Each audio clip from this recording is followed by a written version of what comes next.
Okay, this is chapter 7, building supervisor relationships. This is a really important chapter because you you went through all this trouble of building an organization, looking at agency, looking at different things that's going to make up the agency.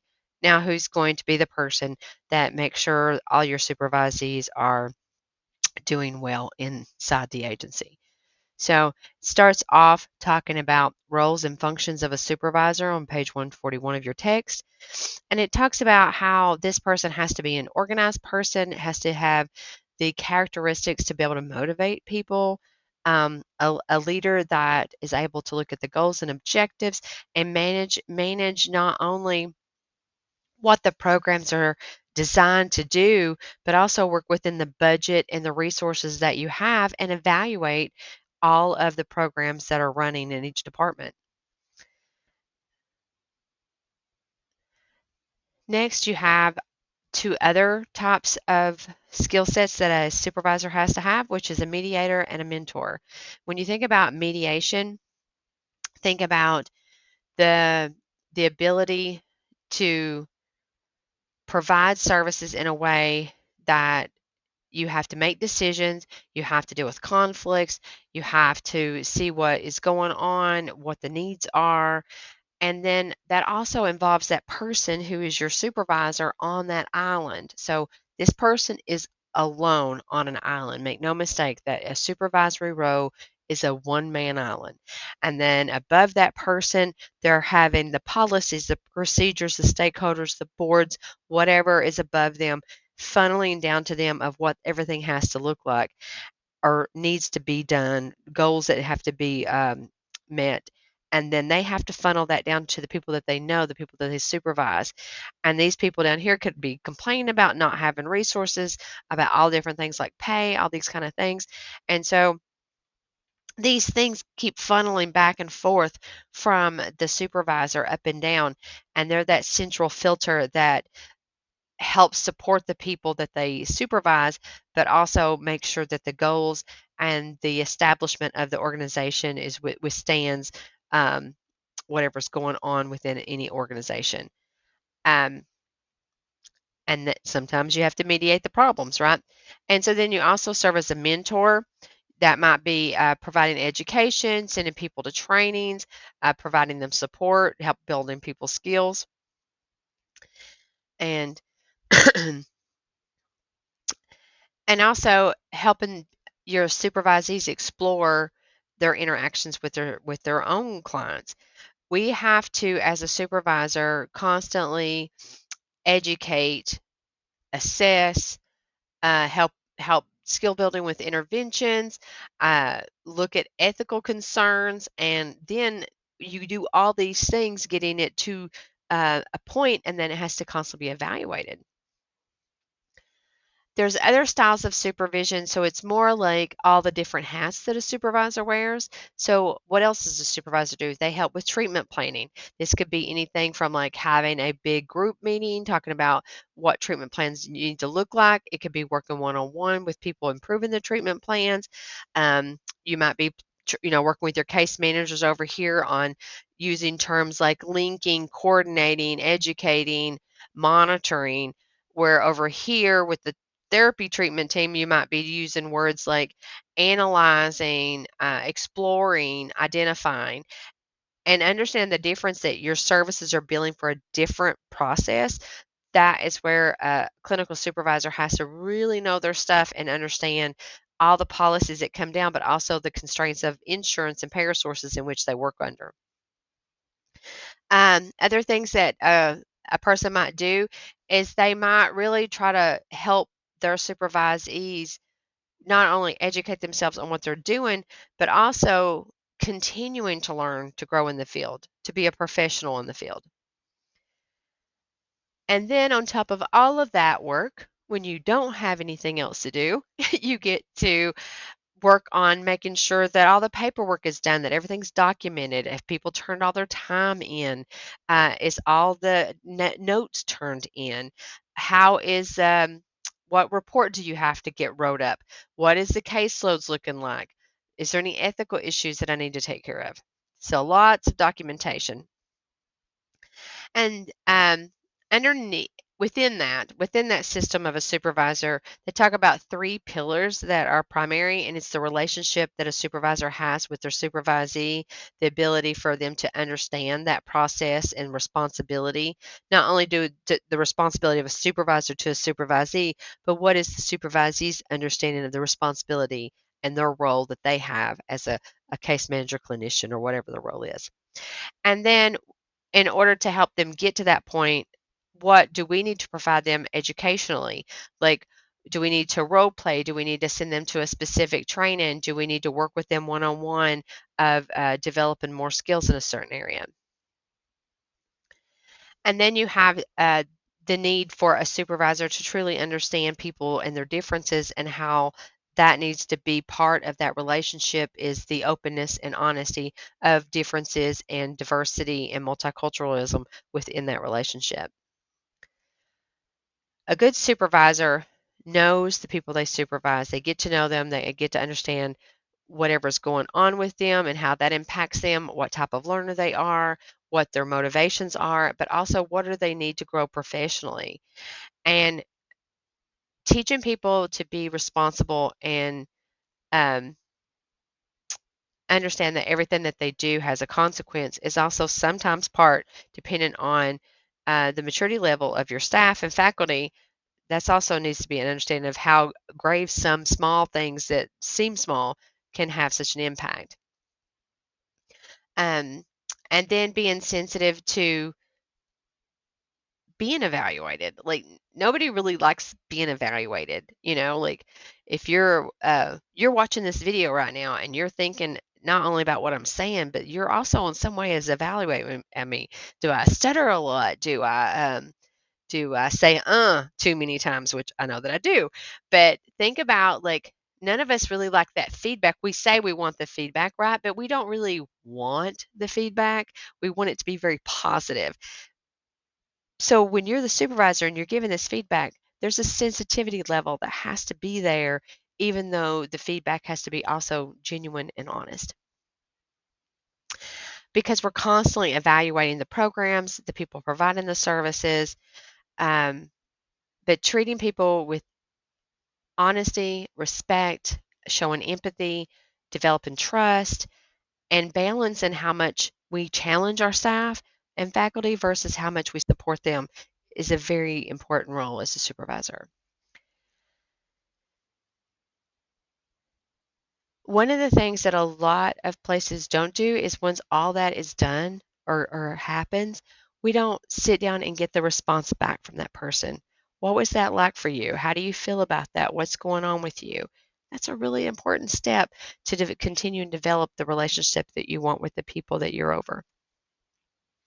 Some of the theories that the textbooks provides you about motivating employees, and the first one is Maslow's hierarchy, and this one should not be new information for you. This is really the basis of it. If you come to work every day, you don't know if you've got a job, you don't know if you're going to get a paycheck. If those psychological bottom level needs are not met, it's really hard to have someone doing challenging work and willing to grow in the level to get to the next one. So people need to feel psychologically sound, safe in their job before they can move up to any other areas, just like anything else in our life. It's really hard to, if everything in your life's falling apart, it's really hard to focus on how important a paper is to write.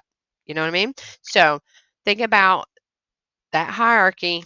And if you're the supervisor, then you're going to understand that basic needs have to be met and people need to have trust to a certain level before you can get them motivated to change or motivated to work, whatever. The next one talks about the motivator hygiene theory. And this one I think is pretty simple to understand and explain too. It's basically saying if you're not okay with the money that you're making, if you're not okay with if you don't have security in your job, if you don't get any benefits, if you don't get the things that you need, and that causes you to be dissatisfied with your job, then you don't have good job satisfaction. But if you feel like your work is meaningful, you're challenged at work, you feel achieved, you get opportunities for growth, and you're happy with the job itself, then that makes job satisfaction. And so talks about what's the motivation. And then the third one is McClelland's needs theory, and it basically says that there's 3 types of drives that we have, um, and that is achievement, affiliation, and power. And those kind of really go together in some ways over a period of time.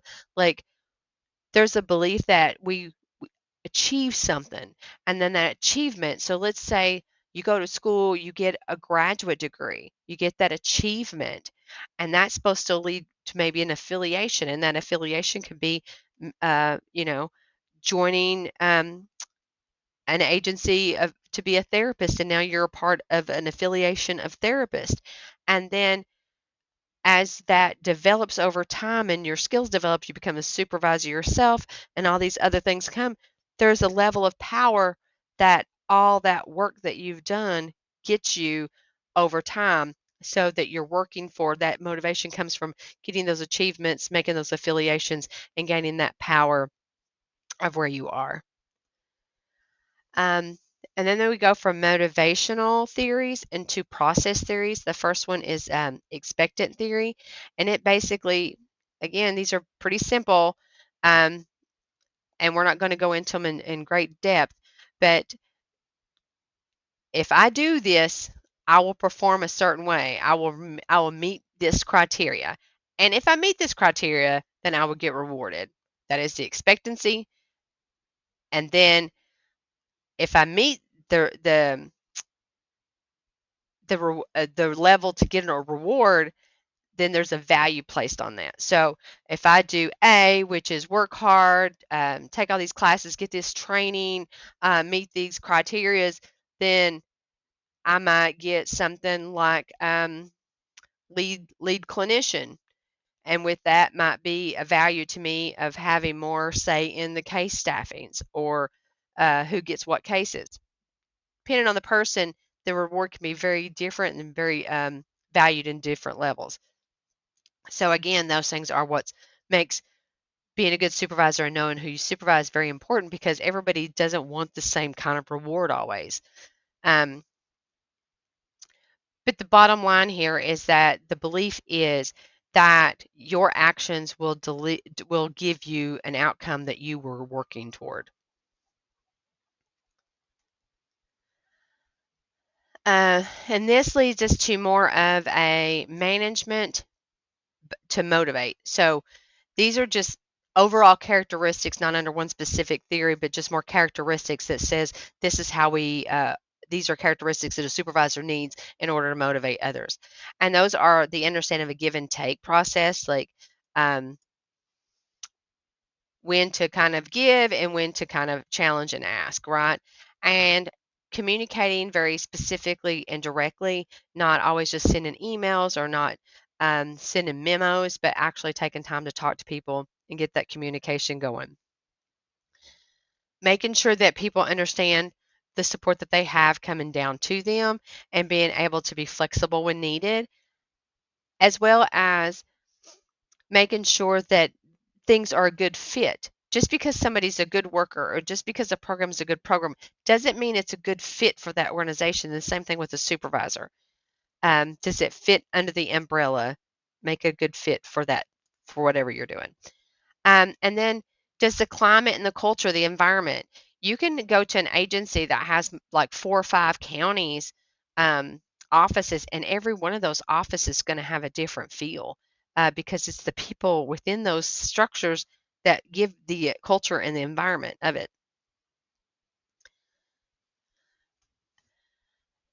We should reward people for the value that they have, and that should be very much directly linked and visible to others of they achieved this is what they got. So it should be very much an important thing, and they should be told, we're giving you this because of this action. And that's the difference between each unique person, because some people want more extrinsic rewards and some people want more intrinsic rewards. And it's really what people are looking for when they consider being rewarded, or how we perceive being valued. Some people might just want more pay or more benefits, or They may just want a seat at the table, or they may want more autonomy. They may want a different change of title. So you have some things that are more giving and more things that are more visible on a different level, like the personal growth, autonomy, and being able to participate in decision making. So you have both of those. Um, the other things that the textbook tells us about providing an effective reward system is, and we kind of hit that on some of the other ones, is it has to be visible. Like it can't be a secret. It can't be hidden. It can't not make a difference somehow. Um, it needs to be very targeted so that people understand the reward system within the agency, and it has to have some type of value. The reward has to be have some type of value. And then our next section talks about power.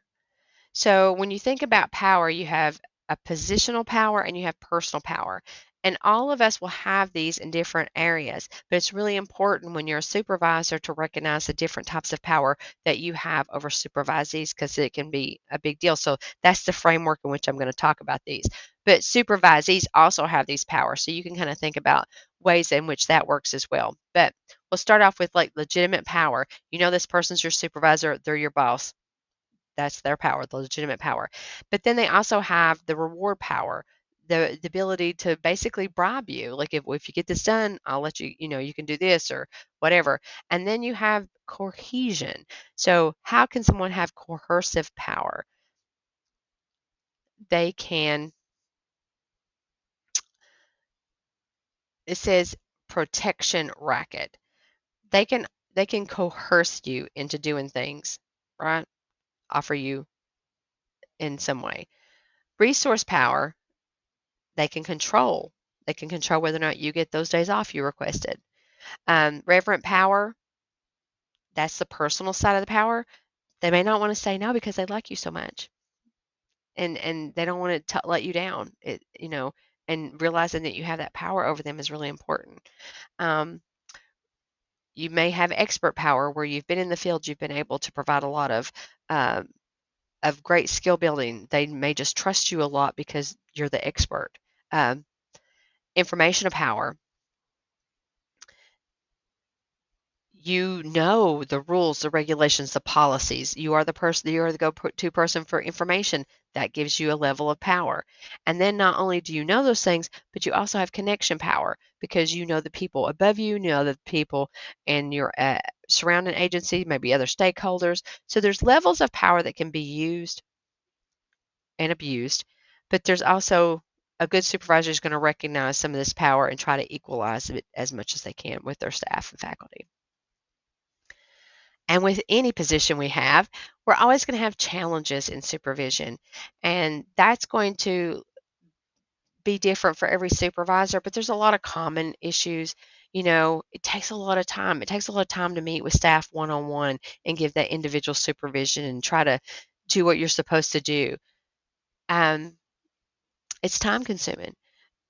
A lot of trainings, a lot of trying to get people where they need to be, restaffing cases if somebody leaves, trying to be always be fair, trying to look at what's going on, address the problems. Some of the things that you don't want to do if you get into problems is you don't want to ignore them, and you don't want to send out those kind of like negative emails where like nobody's allowed to do this, or now you have to do this because you don't want to address it with the person that's actually doing it in the wrong. We have to be able to do that as a supervisor. You're going to have conversations you don't want to have as a supervisor. So you always want to treat the problem and not just symptoms. You don't want to cause other staff and faculty to feel less valued because you let things go, nor do you want to allow behaviors that are not okay. Um, and if you have been a faculty or staff and you've worked hard and earned the privilege to go up to a supervisory role, that's a hard transition too, because you also have to think about these were your colleagues and now you may be over them, and how that can cause a whole nother set of problems. It can cause stuff like You're used to hanging out in the break room, and now you come in the break room and everybody stops talking because now that information they don't want to share with the supervisor. So you become that person alone on that island now.